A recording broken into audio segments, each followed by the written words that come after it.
Welcome to another episode of Conversations with Coleman.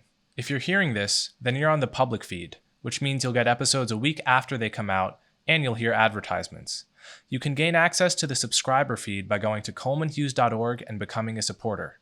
This means you'll have access to episodes a week early, you'll never hear ads, and you'll get access to bonus Q&A episodes. You can also support me by liking and subscribing on YouTube and sharing the show with friends and family. As always, thank you so much for your support. Welcome to another episode of Conversations with Coleman. My guest today is Christopher Rufo. Christopher is a documentary filmmaker and a senior fellow at the Manhattan Institute. He's almost single-handedly led the national fight against critical race theory as it manifests in public schools and in workplaces. I haven't said much about this subject yet, so it was great to finally dive into it. Christopher and I talk about where critical race theory comes from. We talk about diversity training in the workplace. We talk about segregating people by race. We talk about various anti-critical race theory state laws and whether they're a good idea. We talk about what business owners and CEOs can do to fight critical race theory and more. So without further ado, Christopher Rufo. All right, Christopher Rufo, thanks so much for coming on my show. Good to be with you. We did an event for Manhattan Institute many months ago, and I think that's where we met virtually, at least. And I think probably the majority of my audience is going to be aware of you and your activism work in the past year or so. But just for the people who might not be aware of you, can you give a little history of your career? How did you come to be doing the work you do? Yeah, it's it's a long, kind of winding journey. But when I was your age, graduating from college, I worked the next decade in producing and directing documentaries. So I produced a number of films. I produced 4 for PBS. I sold the rights to 1 film to Netflix. I traveled all over the world and was doing a really kind of mishmash of projects. I spent a year documenting the Uyghurs in China. I did a short kind of film, my first one in Mongolia. And over the years, I kind of had gotten a little bit older and then came back to the US and then directed my kind of last documentary about 3 of America's poorest cities. And this was my transition into thinking and working in social and political issues. And that led to, releasing this film, working on homelessness, working on addiction, crime, poverty, other issues. And then I finally, in the last year, took another turn and started working on critical race theory, which has been, in some ways connected to all of the other work that I've done. A lot of it is the same ideology that drives it, but is taking a more explicit look at race, obviously. And then kind of by accident, in many ways, I found myself not just looking at it from the outside as an observer, but actually participating in a more political way. As an activist, I guess. I'm still not quite sure if that's how I would categorize myself, but I suppose it's fair. Yeah. So how did you get into thinking about critical race theory or worrying about critical race theory? It started with a tip, and I was working on issues around homelessness and progressive governance in Seattle, where I was based at the time. And City of Seattle employees sent me kind of a heads up that the city had been conducting a training program for all of their new hires called Interrupting Whiteness and Internalized White Superiority. And I did a records request on this. I thought it was something that kind of had piqued my interest. I did a records request, received this trove of documents, and that story, I thought it was just going to be a one-off. I actually didn't even write a story about it. It was a bit outside of my focus at that time.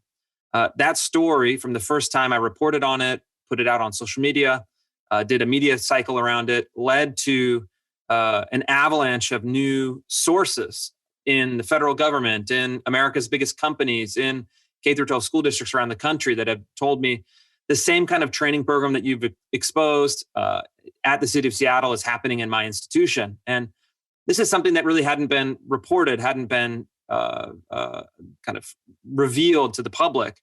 And really by accident, I found myself as the kind of go-to source for a lot of these training programs.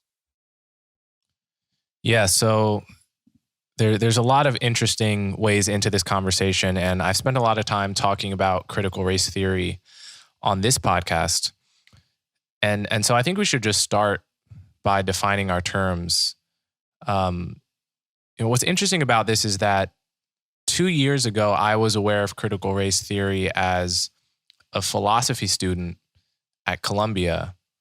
And in my mind, critical race theory was something that, was born from Kimberly Crenshaw and many of the scholars in her circle in the late 70s and early 80s.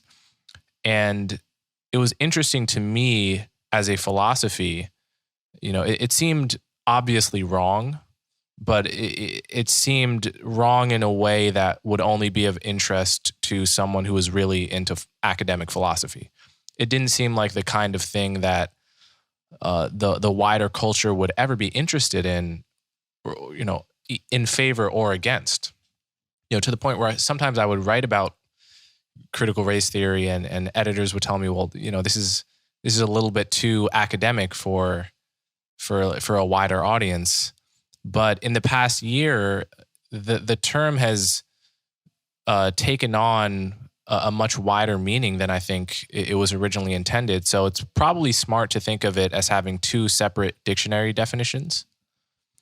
One of which being the sort of original, somewhat esoteric academic philosophy that has a lot to do with relativism and the denial of objective truths, but with a racial inflection.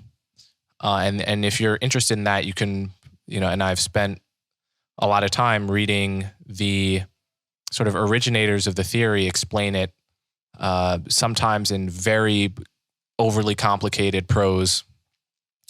But then there's the second definition, which has emerged in the past year, which is related to the first one in that we're talking about a philosophy that denies that objective truth is possible. It denies that race-neutral meritocracies or colorblind standards, that there could be such a society based on colorblind standards or race-neutral standards. And it alleges that America is systemically racist, but it also has come to stand in for sort of the perpetual, long-standing race debate in America, right? How much of racial gaps between blacks and whites are the result of racism as opposed to other factors? To what extent is your average white person racist? To what extent should white people feel guilty for the racist sins of the past and the original sin of slavery and so forth? These are debates we've been having for decades, and critical race theory, in addition to encompassing this sort of academic philosophical idea, has also encompassed that wider debate. And I think you've, from what I understand, you've played a pretty big role in that concept, being right on the tip of people's tongues. So can you talk a little bit about how you understand that term and how it's evolved?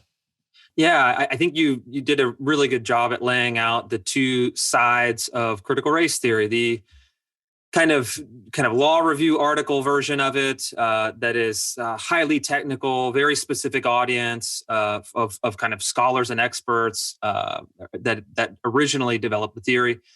And then as it's gone into practical politics, as it's gone into institutions, as it's gone into education, how does that manifest? And then how does the public perceive it? But I would maybe differ with you slightly. I would suggest that it's not that there are two separate definitions that run in parallel, but that they're actually two sides of the same coin that is really embedded in the theory itself. If you look at the whole idea of a critical theory, is that it it's not oriented towards the telos of truth. It's oriented towards the telos of social change.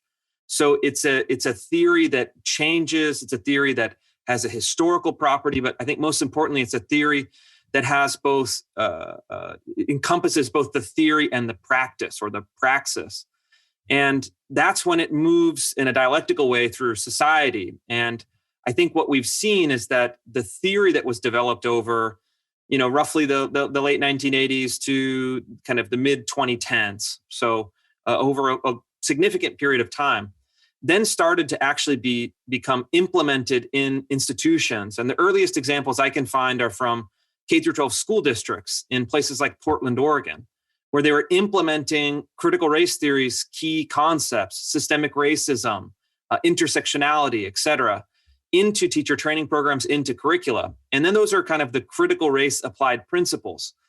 But I think what I've done is really expose the applied principles, the actual practice of the theory in very specific ways. One of the ways that I've gotten the word out, created now, more than 500 million direct media impressions is through actually just releasing the documents and providing people a guide through them. But I don't think, and I think a lot of the people that are critical race theory supporters have tried to make this distinction. Well, real critical race theory hasn't been tried, or that's not real critical race theory. But I think that if you look at their early work, it's in the DNA of critical race theory. They always intended for it to be applied to places like education. They're very explicit about that. And even in their own branding, at the symposium where Kimberly Crenshaw, the kind of coiner of the term critical race theory, she conducted a symposium, I think more than 10 years ago now. And she said, we've been very successful. She was almost bragging that critical race theory, she said, can be used for race scholarship as interchangeably as Kleenex can be used for tissue. So I think that the name is very significant, and we can talk about the name and the power of that name. But I would contend at the outset that those two things really can't be separated. They're actually kind of conjoined in a way from the beginning. Yeah. No, definitely critical race theory as a philosophy, it always contained a mandate to act, right? That's part of it, is that the idea is you have a moral obligation to overturn the existing status quo, because the existing status quo is not and could not possibly be colorblind or race neutral. It in fact, benefits whites. So we have an obligation to overturn that. That's the idea. So I definitely agree. It's not surprising that this translates into action inevitably. So, a lot of places to go from here, but let's start with diversity trainings and, what it makes sense to do, what ideas it makes sense to prohibit in the context of employees in federal institutions, state institutions versus private institutions. At least the way it was written in a New York magazine, or was it the New Yorker? One of these articles about you basically said that Trump saw you on Fox News and the next day said we've got to ban this critical race theory stuff from all federal, all federal, anything the federal government has its footprint on, including private businesses that have contracts with us, right? So is that your understanding of how that went? Yeah, that's about right. Yeah, I had been doing a series of stories over last summer on these training programs in the federal government, and some of them were, really egregious. The details were shocking, to the point where even Kimberly Crenshaw in that New Yorker article admits that a lot of these training programs have really gone off the rails. She attempted to distance herself from them to a certain degree. And then, of course, the president was famously a big TV watcher. He saw the segment where I laid out in one of Tucker Carlson's kind of opening slots, laid out my research, and then, very simply said, I call on the president to stop this, to ban these programs. And within 3 weeks of watching it, having his team connect with me, and then signing the executive order banning this, was about 21 days or so. That was the process. Yeah. So it's worth looking at one of these.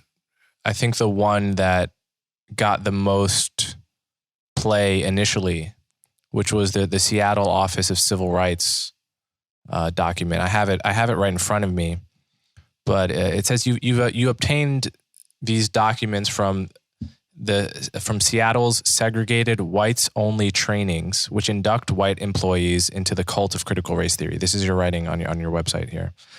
The trainings require white employees to examine their quote relationships with white supremacy, racism, and whiteness, explain how their families benefit economically from the system of white supremacy, even as it directly and violently harms Black people. So that last sentence, that's the language of the source document you've got. So these are peoples whose salaries are paid for by public dollars, presumably forced as part of the job to be trained in this specific ideology of anti-bias and anti-racism training, which was a segregated training. It was only for whites. Is that correct? Yeah, that's right. And we see that in a lot of places, especially for whatever reason around the city of Seattle and King County, where Seattle resides. It's a fashionable practice now for government agencies. Even the King County Library here in the Seattle area was hosting these training sessions with separate signs on the windows, even, kind of the training session for whites, training sessions for people of color, and actually kind of deliberately putting people across the hall into separate rooms for them to grapple with this. And I think to me, it was a great irony that an office of civil rights, something that was originated from and was modeled on the civil rights legislation of the mid-1960s, would be trafficking in some pretty ugly concepts. And I think what I see as objectionable are really three concepts. One is race essentialism, the idea that you as an individual can be reduced to a racial essence or racial category or a kind of racial metaphysics that's then loaded with connotations. So you see in some of those documents, they load negative connotations on this essential quality of whiteness, for example. The second would be collective guilt, as you, I think, mentioned at the very beginning, holding people accountable for historical crimes and injustices committed by people who share common racial or ancestral characteristics. So the idea that, you should be held guilty, not only for the sins of your father, but for the sins of people who may be only in some very kind of superficial way related to you in history. And then third, what I think of as a larger category of state-sanctioned racial discrimination, and especially state-sanctioned racial segregation, which in my reporting makes people of all racial backgrounds deeply uncomfortable. And I think in practice, not only is it kind of wrong in an abstract way, but in practice, actually, in many cases, serves to make people more suspicious and sensitive and paranoid and divided. And I think when I was able to show and reveal those three ideas or those three principles at play in a number of institutions, people started to take notice. Yeah. I've talked before, I think, on this podcast about the fact that when I was 16 years old, I think in 2012, I attended something called the People of Color Conference at the time I was probably a junior in high school or something. And it was pretty much, copy and paste any one of the worst examples of these anti-bias trainings with collective guilt. The notion, if you're a Black person who disagrees with anything being taught, well, that's just an example of internalized racism, right? You've internalized the racist narrative and are now parroting what your oppressors want you to say, which then makes it a hermetically sealed ideology that actually cannot be punctured from the outside, because any criticism by a white person is obviously a function of their racism. Any criticism by a person of color is a function of their internalized racism. And so there's just no conversation to be had. And obviously this was in 2012, this was a big departure from any way I had heard race talked about in my, very liberal suburban New Jersey upbringing. And obviously it's gotten more and more prevalent since then. But there still is the question, which I am genuinely curious about and open-minded about, of how widespread this kind of thing is. Like if we were to poll everyone who works for a government institution in America and ask them specifically if they had been at any point, taught about doctrines of collective guilt or so forth, how do you think that poll would come back? What percentage do you think would say yes? Well, the short answer is we don't know. There's no way to kind of systematically find out that figure, but I can share some data, some insight from my own reporting that could shed light on it. I've collected now more than 5,000 sources around the country, a varying degree of kind of journalistic quality. I can't report on all of them, but I've just me personally emailing me documents from within institutions. It's about 5,000 people. And for example, if you look at America's biggest companies, I now have the internal training documents for, I believe, 26 of the Fortune 100 companies that are promoting these principles of collective guilt, of race essentialism, of either state or corporate sanctioned discrimination. So that's more than a quarter. And I imagine that it's actually much, much higher than that. It just simply hasn't crossed my desk from leakers or whistleblowers. And then among school districts, you have, now thousands of schools. It's embedded into the curriculum or teacher training programs at a statewide level in California, Oregon, Washington, Illinois, soon to be other states. That's covering, I believe, somewhere around 10 million school kids. And you have it now being endorsed explicitly by the NEA, which represents 3 million public school employees in all 14,000 school districts in all 50 states. They've now committed to promoting critical race theory in every school district in the United States. So for a while, there was a kind of pushback where, last year they said, well, Chris Rufo has these horrible documents. They're really bad. We don't support this. This is a departure from good critical race theory. But these are really kind of limited anecdotal stories that don't have any kind of broader meaning. And I mean, that narrative has just collapsed. It's untenable because these ideas are so ubiquitous. I mean, they're really everywhere, and it's not just in kind of liberal enclaves in the Eastern Seaboard or the West Coast. It's in Missouri, it's in Texas, it's in the kind of red states and red districts that you would not expect, but I think shows just how widespread it's become.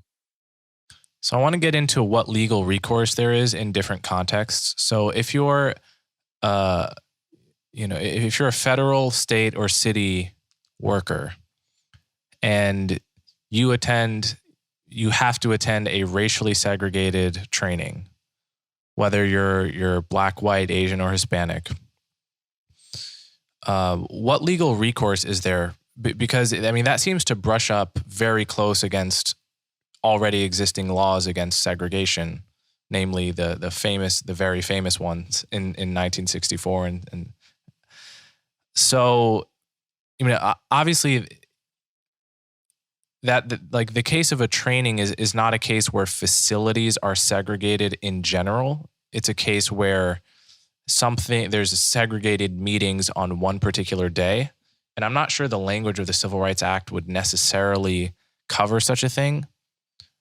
But it's an interesting edge case there for laws that already exist. And certainly the spirit of it is just so, it basically what you're saying when you segregate workers in a training like that is there's something important that has to be taught, that the races must be separated in order to best learn. And I can't imagine what that thing could possibly be, especially when it comes to race relations. But just back to the legal question, is that something that wouldn't already be covered by existing laws? The legal question is very interesting. So the kind of assessment right now is we don't know. These are actually currently being litigated. So I've worked with a number of lawyers and law firms that are now starting to file suits. I think we filed 4 or 5 now, should be coming some more in the next few weeks, that are actually trying to test where do these things stand in relation to the law. And the segregated training programs, the attorneys in my network think that it's a clear violation of the Civil Rights Act. You can't have the federal government separating employees by race and creating different training programs explicitly on race, or including or excluding on the basis of race. They're pretty confident that those will be stricken from federal programs. The more interesting questions and the more nuanced questions come in the actual content of the curriculum. So teaching, for example, that white identity is inherently oppressive. Is it legal for a federal agency to be teaching employees of any racial background that a certain racial identity is inherently oppressive or is inherently racist, et cetera? And these things could violate 3 areas of the law that are now being tested. One is a First Amendment right to conscience, a First Amendment right against compelled speech. So if you're, for example, in the city of Seattle's Office of Civil Rights Training, people actually had to stand up and say, my name is so-and-so, I am white, and I am complicit in white supremacy. Kind of these almost like cult-like repetitions of slogans and ideas. That likely could violate someone's right to conscience or right to be free of compelled speech. The second area is the simple 14th Amendment Equal Protection Clause. Are these programs protecting people, treating people equally under the law? Is there equal treatment or equal protection? Or is this implementation of these programs in a school district, for example, like one in suburban Illinois, suburban Chicago, that is now going through the courts? Are these kind of stereotypes and kind of scapegoating and essentialist categories actually rise to the level of treating people unequally under the law based on race? And then finally, there's the Civil Rights Act. So depending on the institution, there's a couple different avenues in the Civil Rights Act, but do they constitute racial discrimination? Does a repeated pattern of programs that demean, degrade, or stereotype certain racial groups constitute illegal discrimination? And I think in a government workplace, there's even a lower standard, a standard that's reached more easily. And we'll find out. I mean, I personally think that many of these programs will be found to violate the law. Others won't. It's pretty tricky because you're taking an ideology that is being promoted by the state to employees or to school children, and you're trying to figure out what goes from just like teaching an ideology to actually the practice of teaching the ideology violating the law. Yeah, I want to get to that next because the issue of what can and can't be taught in schools is central here. But before I get to that, what's to stop a private corporation from simply saying, my private company likes critical race theory, and as part of the deal working here, you have to go through a training that's inflected with critical race theory? Yeah, I mean, in a general sense, there's nothing wrong with that. You can preach critical race theory under your First Amendment right. If you're a private business owner, you can base your business on the principles of critical race theory. That's totally fine. You're protected to do that. But what you're not allowed to do is violate federal civil rights law. And in a kind of funny irony, conservatives traditionally were worried that a lot of the application of federal civil rights law, employment discrimination law, et cetera, would give the federal government too much say in how the workplaces are run, how the workplace is operated, what behavior and practices can be included or excluded in private workplaces. And now you have kind of a weird shift where I think more conservative people are now filing cases to say, well, this actually violates existing law. And you have more progressive people that are now taking well, these are private companies, they can do whatever they want position. So I think the takeaway there is, to me at least, is that federal civil rights law has an enormous influence on every institution in the country. And it stems from a legitimate injustice and discrimination in American society before 1964. And at the time, it was justified. They justified it to basically say that we have to have a greater role to enforce equality, equal rights, equal protection within all of these institutions. But what we have now is a really political battle where you have a political fight over the meaning and the interpretation and the application of federal civil rights laws, including in private companies, which I think scrambles a lot of the pre-existing political categories that people were used to. Mm. Yeah, so let's get to the topic of what can and can't be taught in publicly funded schools. Now, obviously, in America, you can raise money, build your own private school with a particular ideology, so long as it doesn't violate, so long as it doesn't violate the Civil Rights Act and various other laws. You can build a school around your religion. You can build a school around a certain kind of teaching ideology, and parents who value that can just go there. You could have a critical race theory school that's privately funded, and no one, given that it wasn't, for instance, racially segregated, you could teach Kimberly Crenshaw all day. The question is what you are and are not allowed to teach on America's dime. And I've long been a supporter of banning the teaching of, for instance, creationism in publicly funded science classes, given that it's, not true and not the consensus of the science community. That's just one example. Obviously, this is another example you've used in your writings about this is, if a public school teacher starts foaming at the mouth about the Jews or Nazism, they'd be out in a second. But in a broader, more principled way, most people wouldn't object to a well-written law that says you can't teach Nazism, right? So in principle, it's, I agree with you. It's a mistake to simply frame this as a free speech issue, right? Like any law that could possibly be written banning ideas taught in public school is wrong, right? I don't think, anyone who's pro anti-creationism laws and so forth can't say that. So then the question is, what ideas do we want to ban? And so to that end, can you talk a little bit about the laws that have been passed in various states, Tennessee and Texas?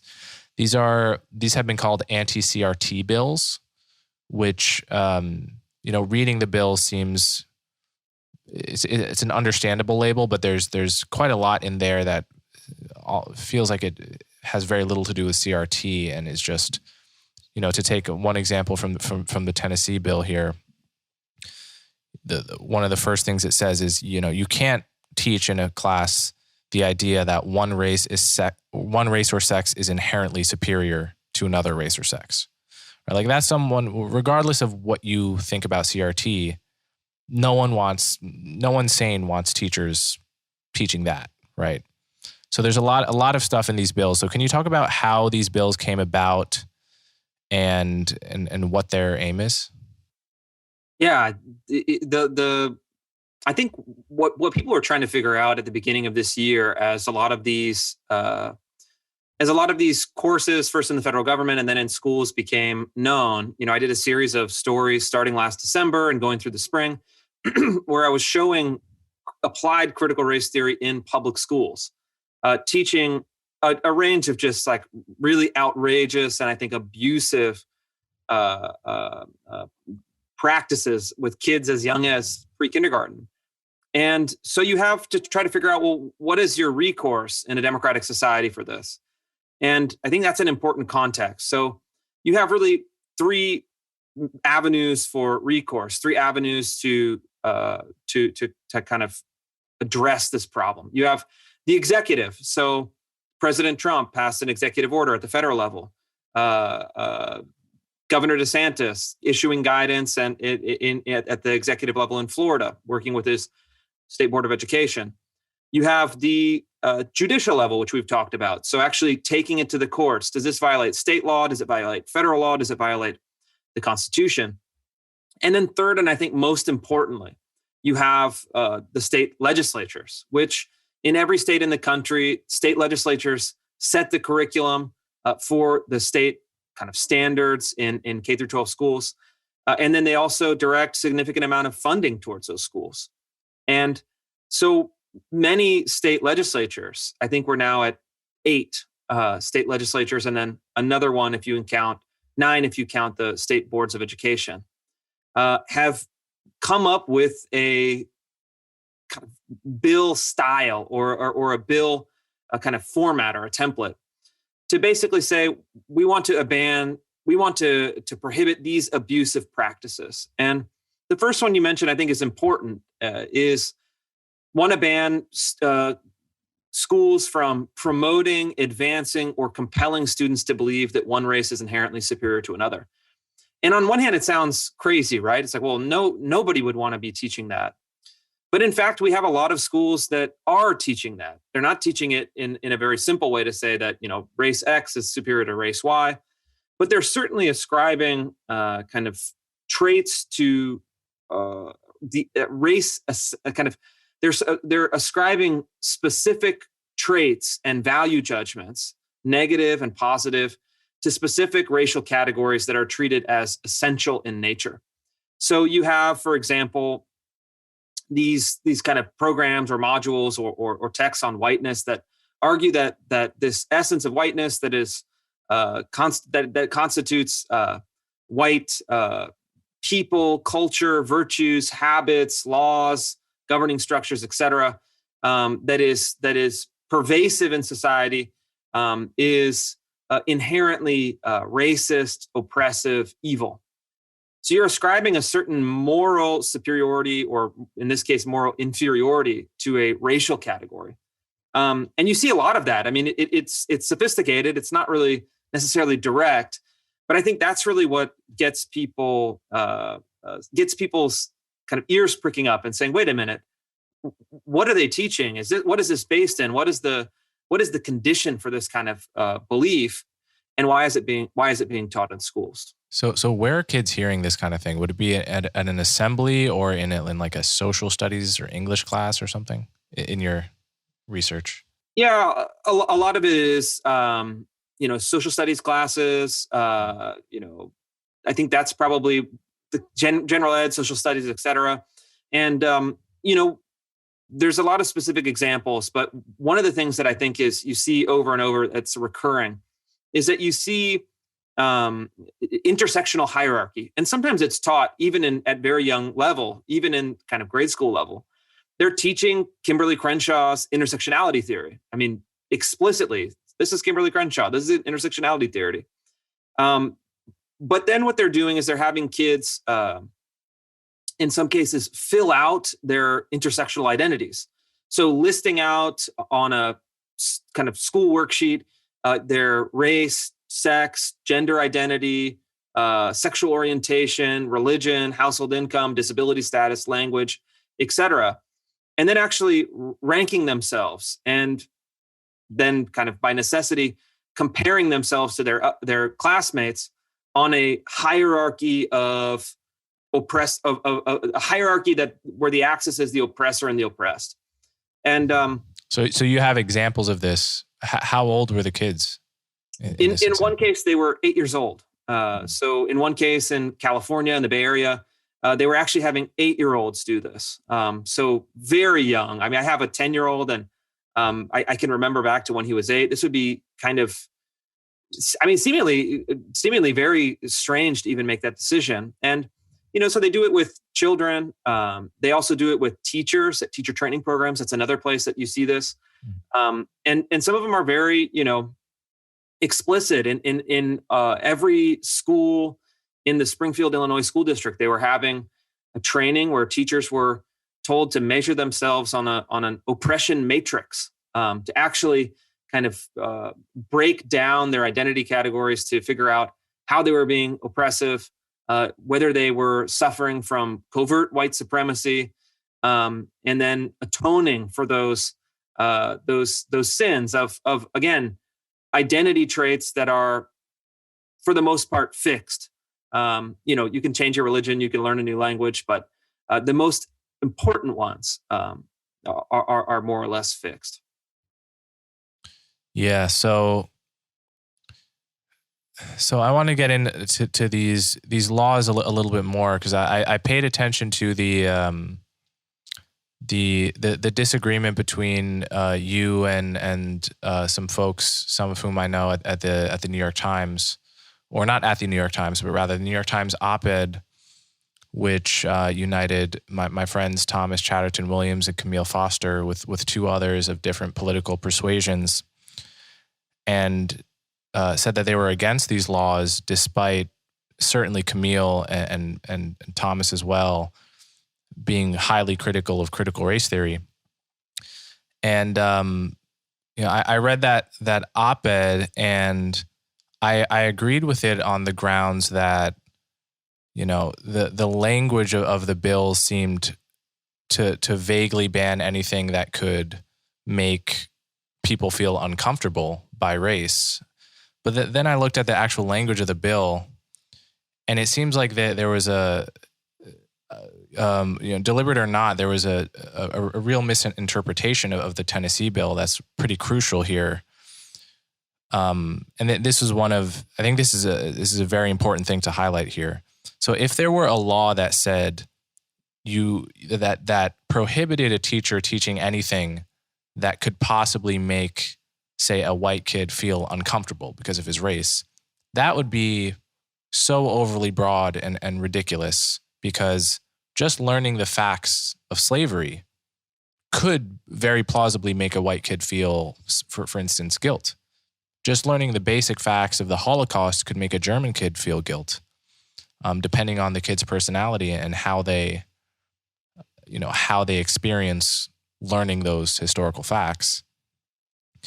But it seems the language of the law is much more sane than that, right? What it's saying here is you cannot teach that students should feel guilt or anguish or distress.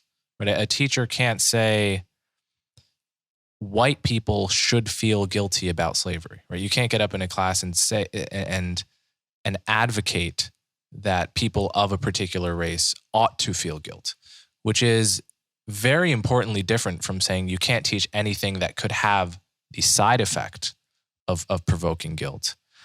And so I was, that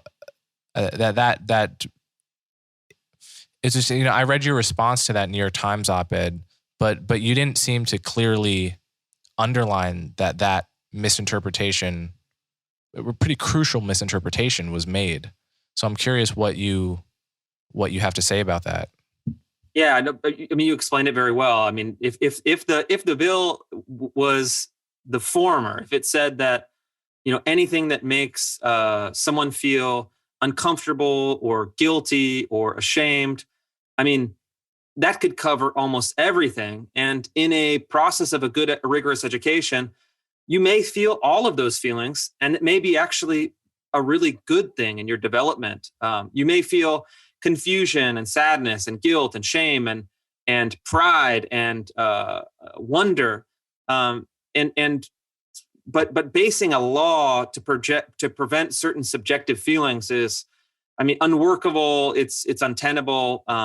But I think, as you point out, more importantly, it's also not in this law. And I think if you look at that piece, that was a factual error. They had a Harvard-educated lawyer on the four op-ed as one of the four op-ed authors. Certainly, they had to know. I mean, it's pretty clear. You read it. I read it. It's very clear language. It's not confusing. You have four authors. You have an attorney who specializes in these issues, as well as the editorial staff. I think what was happening is that they really just wanted to do anything to undermine these legislative efforts. But I think that while they made a huge and fatal error in this specific point in misrepresenting the actual law, there actually were a number of other broader problems with the piece. I think that kind of first and foremost, there is a sense that many of us in this world of kind of intellectual activity and media, we like pointing out problems. We like describing flaws. We like kind of issuing criticism. But when it comes to actually making decisions or exercising democratic political power, people then kind of the breath kind of drops and they get a bit more hesitant. But I think the number one flaw of the piece was that it made this, I think, really ridiculous argument that, you shouldn't ban these through state legislation. You should beat bad ideas in the free marketplace of ideas. You should essentially have better ideas win out over bad ideas. And it's a concept that is just so naive. It's almost astonishing that it's held by anyone, because as we know, public schools are not a free marketplace of ideas. Public schools are a state-run monopoly that are funded by taxpayers that are accountable to legislatures. And it's not only within the power, but I think it's actually the central responsibility of state legislators to shape the state curriculum in a way that advances the best education and in a way that also reflects the values of voters. So I think the kind of rhetorical conception of that piece and much of the debate is, do you have CRT or do you ban CRT? But to me, that's really just a kind of epiphenomenal problem or question. And the core question, the core problem is, who controls public education? Do voters and taxpayers, through the power of their elected representatives in the legislature, do they control the education system? Or do public school bureaucracies, public school administrators, public school unions, and public school departments of diversity, equity, and inclusion, do they get to control it outside any interference from legislators or taxpayers and voters? And I don't know how you could even make that argument. Do you want voters or bureaucrats? Do you want legislatures or school administrators? Who is the ultimate authority in our public education system? And I think the answer in a democratic society, if you want a democratic society, has to be the ultimate power resides with the general will of voters expressed through their elected representatives. Yeah, so a few things here. One is, I know Thomas and Camille, at least. I don't know the other two authors or the editors of the piece. But as a character defense, they have never appeared to me to be the type to deliberately misrepresent. Of course, I don't know the details of what went into that piece, but I would caution against ascribing to malice what could be explained by carelessness or something like that. They didn't change it though either. So that's a very I'm curious why they haven't. I definitely, it's actually it's a crucial mistake in the interpretation of the argument. and I don't even think they've addressed it. So yeah, well, I 100% agree with you. I wouldn't attribute malice to the initial. But I'm curious, in your City Journal piece responding to this, I don't remember you sort of calling this specific thing out. There was another good piece by the American Enterprise Institute that just said, "Oh, look how they took this quote out of context and made it seem like something very importantly different," which was very useful because then I looked at the law and realized, holy shit, they're right. Yes, I think Max Eden at AEI, he wrote a piece. Some other folks wrote a piece. I did mention it on Twitter as a kind of, this is a clear misrepresentation of the law. It wasn't as germane to my main point in my fuller City Journal piece, but I think it does. I mean, a lot of this is, it's really not say, hey, we ascribe a kind of character judgment, which I agree shouldn't be done when there could be another explanation. But certainly, I think it's a factual error, right? And then as a writer, then what you want to do if you make a factual error, I've done it, of course, is you want to issue a correction. You want to take responsibility for it and change it in the piece so that when people go back to it, they have better information. And to my knowledge, they haven't done that. Yeah. So let's get to the second part of this, which is, where does it make sense to fight this battle? I'm convinced critical race theory is absolutely the wrong way to deal with the real problem of racial bias and the continuing struggle to live as a multiracial nation with ugly stains on its history, right? This is a genuine challenge for all Americans, and we need good ideas to lead the way here, and critical race theory is absolutely the wrong path. It's against everything, all of the beautiful and humanistic and deeply ethical ideas of the civil rights movement and Martin Luther King. It came about as a conscious rejection of the civil rights vision and of civil rights rhetoric. Critical race theorists will sometimes pay some homage to folks like Martin Luther King, but they will just as often say, the reason we built this theory was because civil rights was insufficient. It was inadequate and wrong in important ways. And I fundamentally disagree with that. So I want to push back a little bit, though, on this notion that it's naive to think of this as to really talk about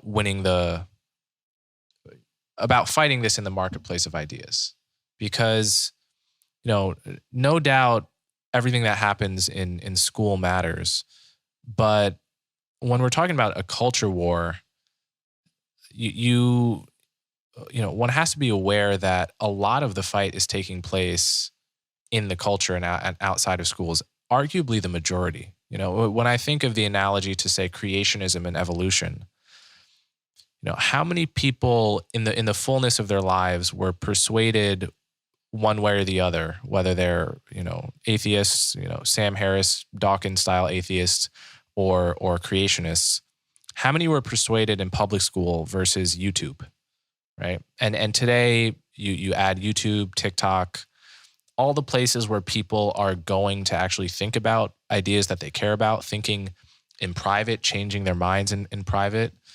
Broadly speaking, I think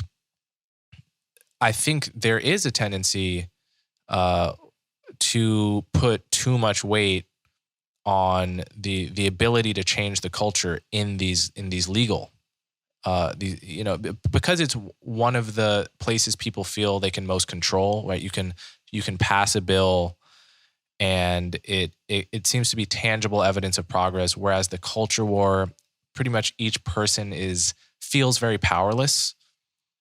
Even folks like me with a platform, I can influence who I can influence, but the culture is this diffuse thing, and It seems to be moving in a direction I don't like, and it's very scary, and it's very hard to control. And to pass a law, it feels like this tangible thing. And it is, in some sense, an indicator of progress. But then there's just this sea of cultural change that is happening in the marketplace of ideas that, in the fullness of time, seems to me is going to determine much more than any legal win. Which, of course, is not to say you don't go for the legal stuff. It's simply to have a sort of correct calibration of where the majority of the fight is going to be fought, and in the fullness of time, won. So does that make sense to you at all? Do you see it differently? Yeah, it does make sense. I think that you have to be kind of domain specific. So if you're talking about the K through 12 school curriculum, which I think is really important, it's really a very important battlefield, let's say.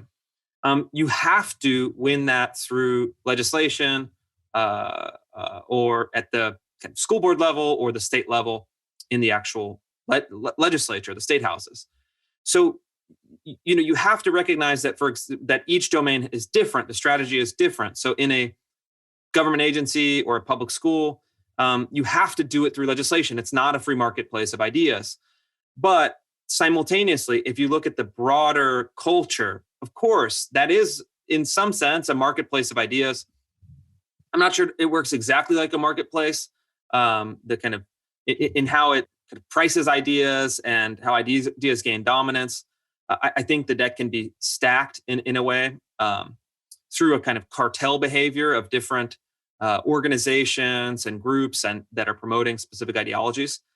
But yeah, you need to win in the culture, you need to win in the institutions. But I think actually differently than you do is I actually think we don't pay enough attention to the actual legalistic and legislative and judicial and institutional fights.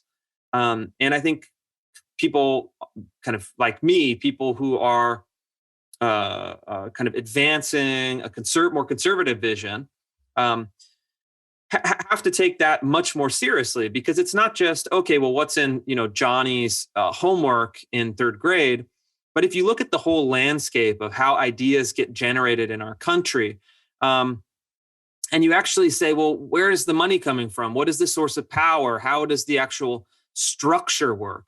You find that in many cases, these ideologies, including critical race theory, are directly funded or subsidized by the federal government, state governments, et cetera.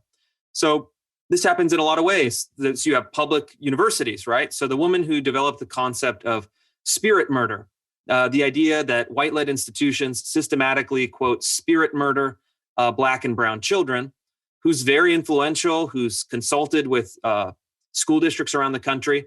She's an employee of a public university. So that idea, spirit murder, is directly funded by Georgia state taxpayers. But you also have the broader university system that is being subsidized through student loans, through trillions of dollars in kind of off-market subsidies. To have the kind of departments of anti-racism, to have the kind of 100-to-1 social science departments led by self-described radicals and Marxists in academia. And then you have a huge bureaucracy in public schools, in public sector unions that receive indirectly public funds. You have the organizational and the institutional power structure that is funded in many cases directly by taxpayers, research grants, et cetera, as I've laid out. So when we say, well, we just have to win in this diffuse marketplace of ideas, you have to realize that it's not necessarily a diffuse, amorphous, kind of inexplicable market. The actual market is shaped by ideological cartels that are using public funding to promote their ideas, and in many cases, flooding the market, right? So if you're a K through 12 school administrator, you want to look for school curricula. You're looking at a market that's been flooded by universities, by other public school bureaucracies, et cetera, to like probably 100-to-1 that are much more progressive versus conservative in nature, using, again, public money to flood the market with what I think are bad ideas. And then I think conservatives find themselves, well, we're going to have to make a movie about Ayn Rand or whatever, some dumb kind of cultural strategy that I think is really ignorant of the actual state of play, the actual state of cultural power and where it comes from.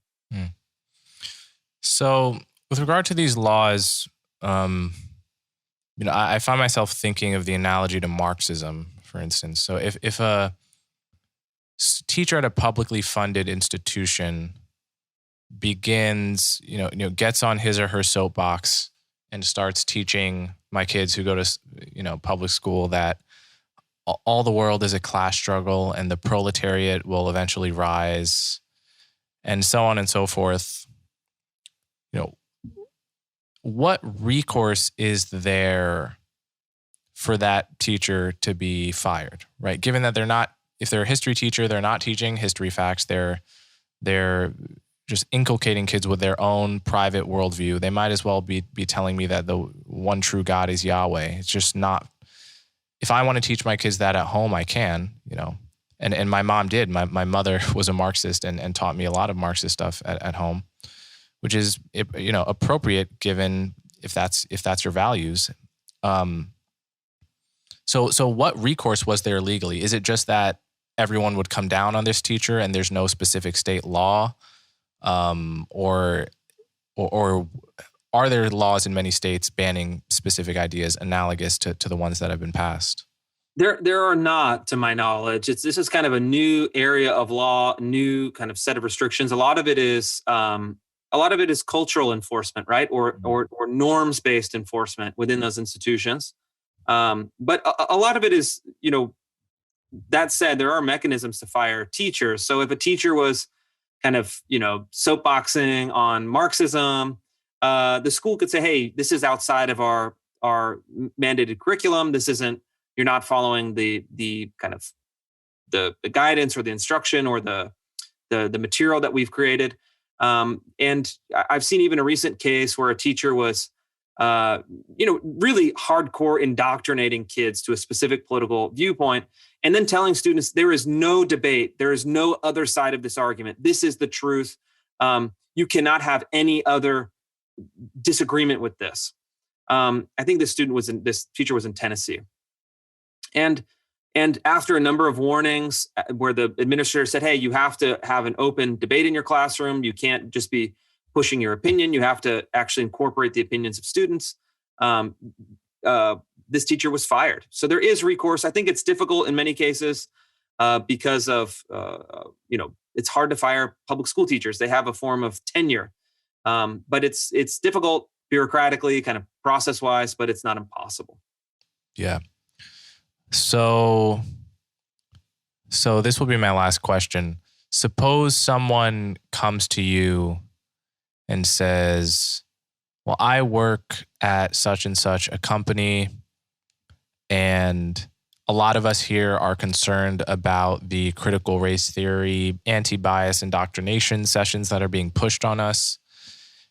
And, or let's say I run the company or something, and I want to get rid of it, and I want to replace it with something that is in the same shape, that fills the same need, right? Because we need to have some kind of diversity training, but I don't want it to be the Robin DiAngelo cast. Can you help me? Can you recommend something to me? Can you give me a resource? What would you say to such a person? Yeah, I would say, and I've actually had this exact scenario. Some folks in some very big companies coming to me through my network saying, "Hey, we feel some pressure to do something. We want to do something good, but we don't want to get caught in the Ibram Kendi, Robin DiAngelo kind of vortex of these never-ending struggle sessions." And there are some folks, I know that Chloe Valdery. There's another woman named Dina McMillan. There's another professor that does kind of organizational training programs. There's a very small, unfortunately, network of people that are starting these companies that see an opportunity to create something of, I guess you could call it diversity training, but actually doing something that brings people together, that appeals to their common values, their common humanity.